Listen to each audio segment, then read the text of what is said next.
Moi, ça ressemble un peu à un art martial, c'est une méditation active. On est totalement détaché des contingences matérielles, on pense plus du tout à la vie de tous les jours. Et puis c'est comme de la pesanteur, on quitte une montagne et puis tout doucement, on va s'élever, monter très haut et sauter de montagne en montagne, de nuage en nuage. C'est une véritable aventure qui nous coupe totalement des réalités de tous les jours.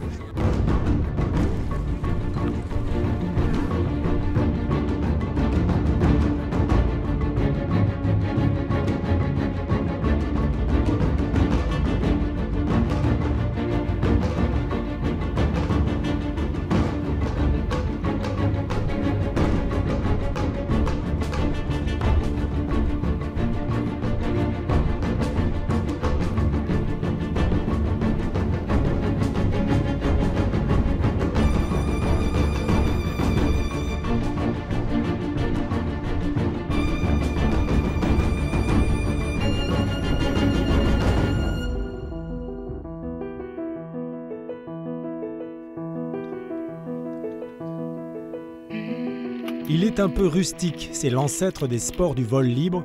Il faut une sacrée dose de courage pour le pratiquer. Son vol est proche de celui des grands oiseaux, le deltaplane. Un sport de glisse, inventé dans les années 60 en Australie. Un sport aérien très technique qui se conjugue avec compétition, concentration, prise de risque, respect de l'environnement et analyse de l'aérologie. Nous sommes dans les Hautes-Alpes, dans les Alpes du Sud, sur le site de Laragne-Chabre. Ce territoire est situé entre Buèche, Val-de-Méouge et Baronnie. Le climat de ces vallées est particulièrement propice à la pratique du delta durant toute l'année. C'est tout naturellement que la Fédération aéronautique internationale a accepté la candidature de Laragne pour organiser ses 17e championnats du monde de delta. Plusieurs sites de décollage permettent des envols aux 4 vents et planer sur de très grandes distances. Le premier élément, ça va être le climat. Il fait vraiment très souvent beau, surtout en cette saison. Ce qui est vraiment intéressant, c'est qu'il va y avoir un relief qui se prête bien au vol libre, avec des crêtes d'altitude modérée, bien espacées, de larges espaces pour atterrir entre, et surtout beaucoup de zones rocheuses qui favorisent la formation des courants thermiques, qui sont vraiment le moteur des deltas, courants d'air chaud. Au total, ce sont 125 compétiteurs venus de 33 pays qui vont en découdre pendant 15 jours dans le ciel des Hautes-Alpes à Laragne. Tous les meilleurs pilotes sont là, comme Manfred Rümer, l'Autrichien de retour, déjà triple champion du monde, mais aussi des Italiens comme Alessandro Ploner, l'Australien John Duran, l'Américain Jeff O'Brien et bien sûr l'équipe de France avec Raymond Coe, l'entraîneur national.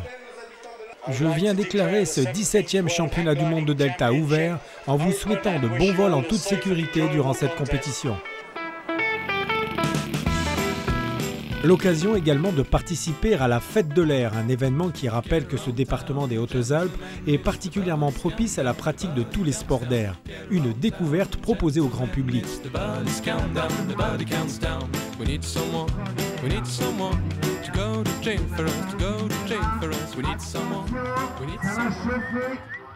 Parmi les meilleurs pilotes au monde, Antoine Boisselier est un jeune pilote singulier, membre de l'équipe de France.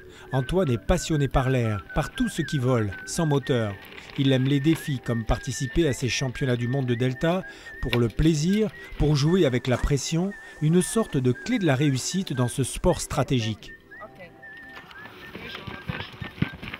La compétition, on est au niveau matériel à la pointe de la technologie, on a des matériaux haut de gamme, on a vraiment des machines très performantes et qui sont hyper sympas à voler. Et quand on est plusieurs à un niveau équivalent à se tirer la bourre, là c'est vraiment l'adrénaline, c'est la prise de décision, la rapidité d'analyse. Il n'y a pas de temps à perdre, il faut vraiment être tout le temps très vigilant et puis c'est du jeu quoi, hein. On fait la course, on fait des paris, on mise un petit peu sur la chance parfois, mais si on mise trop sur la chance, ça ne marche pas à tous les coups. Donc il y a vraiment beaucoup de paramètres qui rentrent en compte et qui font que c'est un jeu super excitant, quoi. Antoine, je dirais qu'il est calme. Il est très lucide, il monte très bien, en général il est toujours bien placé dans le groupe de tête, assez haut, voire même un petit peu plus haut que ses camarades. Et voilà, il est lucide, il prend des bonnes décisions. En général, voilà, quand il est dans le bon rythme dès le départ de la manche, ça peut faire un gros score à l'arrivée, il peut gagner des manches. J'espère que ça va lui arriver pendant ce championnat, mais il a tout à fait le niveau pour remporter une manche internationale. Voler, la tête en avant là, comme un oiseau, c'est la plénitude du vol, c'est vraiment se retrouver en 3 dimensions, dans une masse d'air, dans un terrain de jeu qui est un peu plus grand, quoi. Le ciel, je crois qu'il n'y a rien de plus grand sur la Terre. Et puis d'aller un peu où on veut, quand on vole pour soi, je veux dire, on a vraiment une sensation de liberté qui est très prenante. Et puis c'est des sensations aussi de symbiose avec la nature, puisque c'est vraiment la nature qui nous permet de voyager. Avec les courants ascendants, on exploite en fonction du vent là où on va pouvoir monter, là où on va pouvoir aller plus vite. Et grâce à ça, on voit du pays et on revient. Ouais, c'est magique, quoi. C'est quelque chose, quelque part, il y a un côté un peu mystique, quoi.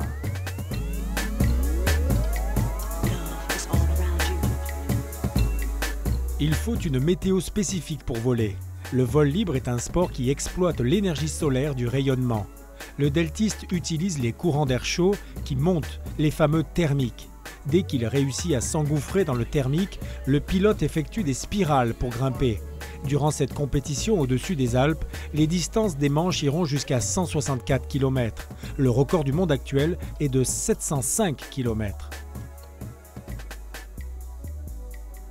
C'est de la glisse pure, hein. On a donc de la vitesse, ouais, on a cette sensation de glisse en 3 dimensions, donc sur l'air. C'est un peu du surf avec les nuages, les ascendants. Ça recoupe plein de facettes d'autres sports de glisse en fait, quelque part. On peut faire de la descente en deltaplane, ce qu'on appelle du speedrun. C'est vraiment exploiter le relief, passer très très près, faire des passages à haute vitesse pour choper des sensations vraiment puissantes. On peut rester des heures donc, sur du dynamique, où là ça s'apparente très clairement à du surf. Et puis après on a la possibilité de monter en thermique et puis de surfer sur les nuages, de passer au-dessus des nuages. C'est un peu comme de la planche à voile, quoi. On a notre barre dans les mains et tirer le meilleur parti des conditions pour se faire plaisir et puis se balader, quoi. Chaque matin, avant de quitter le PC à La Ragne, les pilotes sont réunis pour le briefing météo.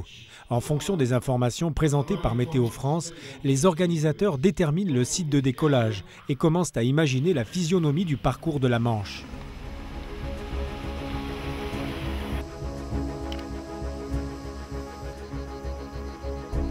Le décollage se fait sur l'un ou l'autre versant de la montagne de Chabre, en fonction de la direction du vent.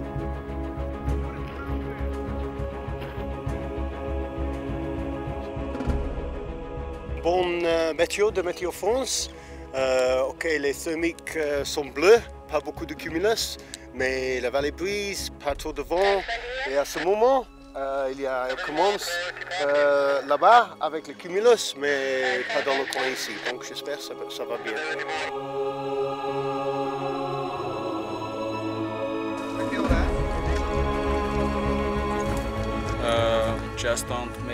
Juste ne pas faire trop d'erreurs, voler le plus rapidement possible, être décontracté et être le premier chaque jour.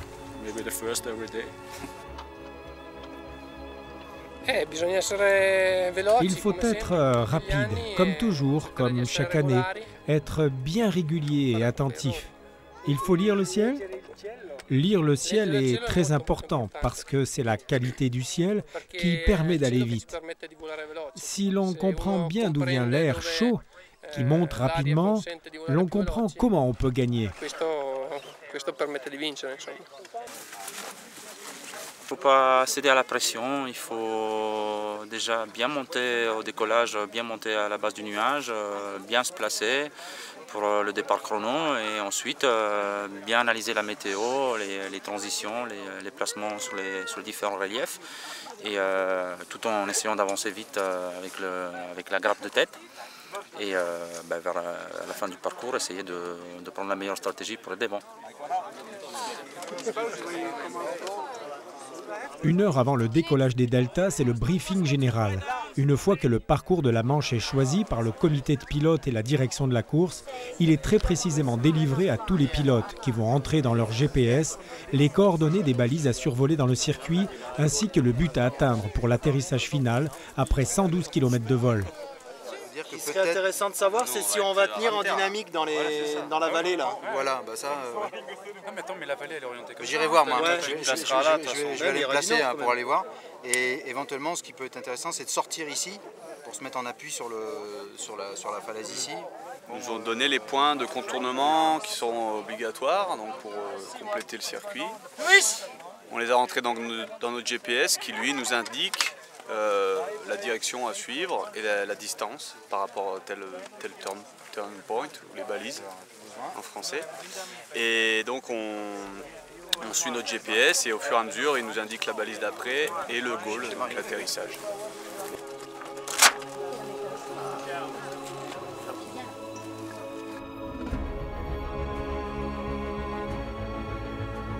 Ici on a le cordelette d'overdrive, c'est peut-être mieux que je te montre. C'est tu vois, un système un petit peu comme on pourrait avoir sur un voilier, avec un taquet coinceur en fait, qui nous permet de changer la tension de la voile en l'air en fait. Donc plus on tire et plus la voile est tendue et plus la voile est rapide et performante. Donc on va changer nos réglages en fonction de ce qu'on veut, en fonction de si on est en thermique, si c'est un petit thermique, si c'est un thermique puissant, pour optimiser vraiment le taux de chute. Et puis surtout, c'est pour la transition en fait. Dès qu'on est au sommet du thermique, on va tendre l'overdrive à fond pour aller le plus vite et le plus loin possible en fait.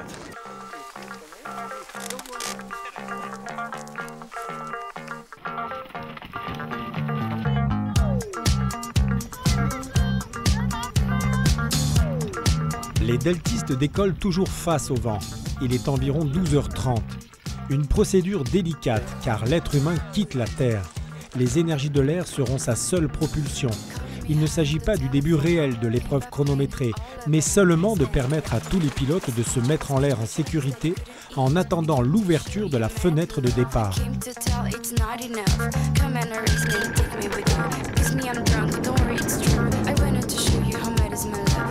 Ouais, on se dépense pas mal, hein, faut pas croire.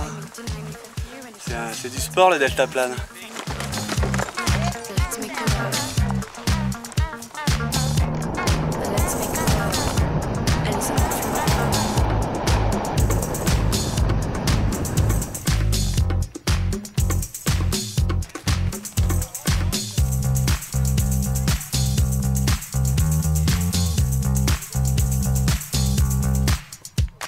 You know my ideas when they were in my head. They were my secret, even in plans. Wind them back, then more than again. Wind them back, then more than again. Run, run, run to make a... Une fois dans les airs, les deltas attendent l'heure du départ de l'épreuve chronométrée. C'est le début de la phase d'observation. Observation du positionnement des thermiques, observation de la manière dont les autres pilotes se comportent dans la masse d'air, à la recherche des courants ascendants. Comme tous les sports de glisse engagés, le delta demande de la vigilance, un grand contrôle de soi, une gestion méticuleuse du stress et des éléments météorologiques. C'est pas plus dangereux que le sport mécanique ou un autre sport ski extrême. Il faut le faire avec la tête, il ne faut pas prendre des risques insensés. C'est clair que des risques il y en a. Dans les grappes avant le départ, c'est toujours très chaud. Il y a beaucoup de monde dans l'air, beaucoup de trafic, donc là il faut être attentif, regarder partout en bas, en dessous, à côté, à droite, à gauche. Et après, le risque qu'on court là depuis 3 jours, c'est la formation d'orage. J'ai écrit ça sur ma barre de contrôle. Des fois en compétition, on a tendance à s'oublier, à aller chercher des risques qu'on ne prendrait pas en loisir. Donc avoir ça devant mon nez, ça me fait rappeler que j'ai une famille. Il est 14h.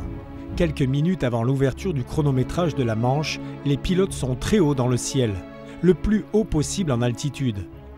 Pendant qu'ils continuent à virevolter à plus de 1500 mètres du sol, dans une grappe constituée de dizaines de deltas, l'intox joue, chacun tente d'impressionner les autres et de ne surtout pas dévoiler sa stratégie de vol.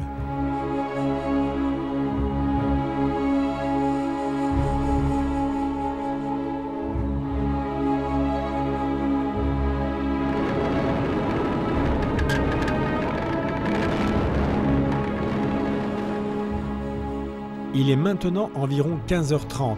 La compétition de Delta est un sport de stratégie, de résistance physique et de connaissance du milieu aérien. Il faut savoir lire une carte, utiliser les ascendances pour bondir d'un relief à un autre. Entre chaque sommet où ils tournoient pour monter en altitude, les pilotes planent en ligne droite pour traverser les vallées. Ils sont alors en transition, en espérant avoir atteint une altitude suffisante pour atteindre l'autre pompe en face sur une autre montagne.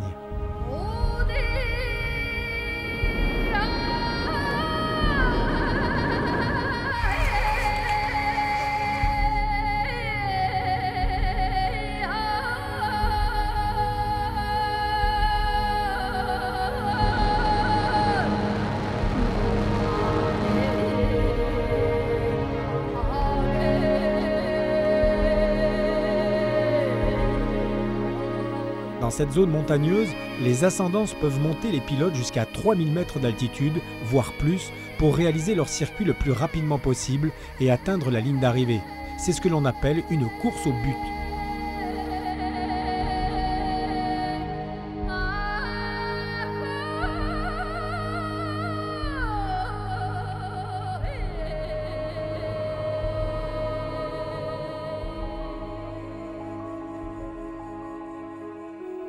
Raymond Caux, l'entraîneur de l'équipe de France, poursuit le déroulement de la Manche en suivant les deltistes du sol.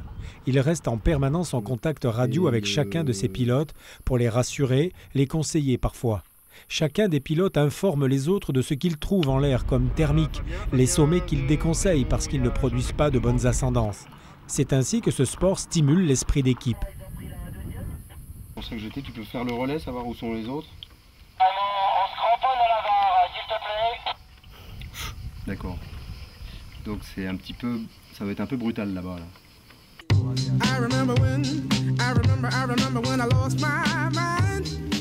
La forme, le diamètre, l'emplacement, la régularité des thermiques sont variables.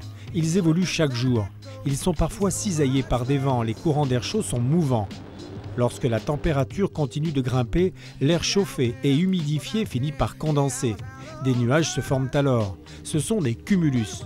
Ils sont d'abord petits mais grossissent dans l'après-midi. Si rien n'arrête leur développement, ils peuvent monter jusqu'à la stratosphère. En s'épaississant, ils deviennent dangereux pour les pilotes. On les appelle des cumulonimbus. Mais grâce à cette atmosphère spécifique, les deltas peuvent ici, dans les Hautes-Alpes, parcourir des distances de 200 km en 4 heures pour les plus rapides.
Après plusieurs heures de vol, les compétiteurs arrivent au but. Ils doivent franchir la ligne d'arrivée le plus vite possible. Leur GPS enregistre leur passage.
Malgré un tout début de compétition difficile, Antoine Boisselier s'est comporté de mieux en mieux dans le classement.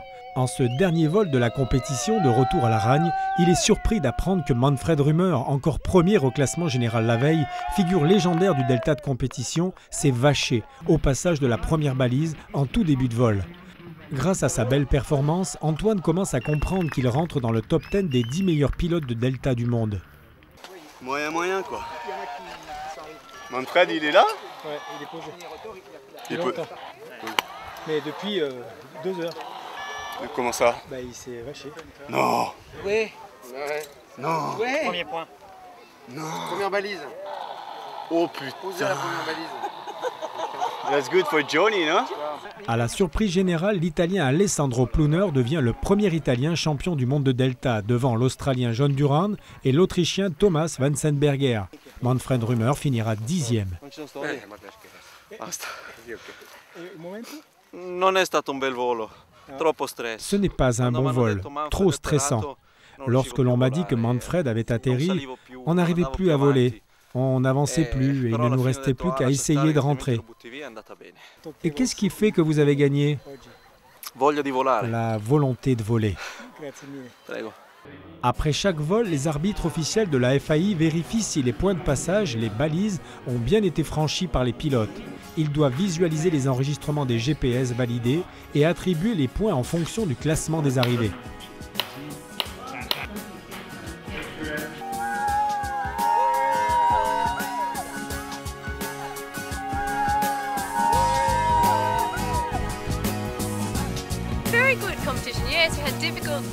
Ce fut une très belle compétition, avec parfois une météo difficile, avec des orages, mais tout le monde s'est bien posé. Ce fut un bon championnat du monde pour tout le monde. Tous ont vraiment joué le jeu dans un très bon état d'esprit. Avec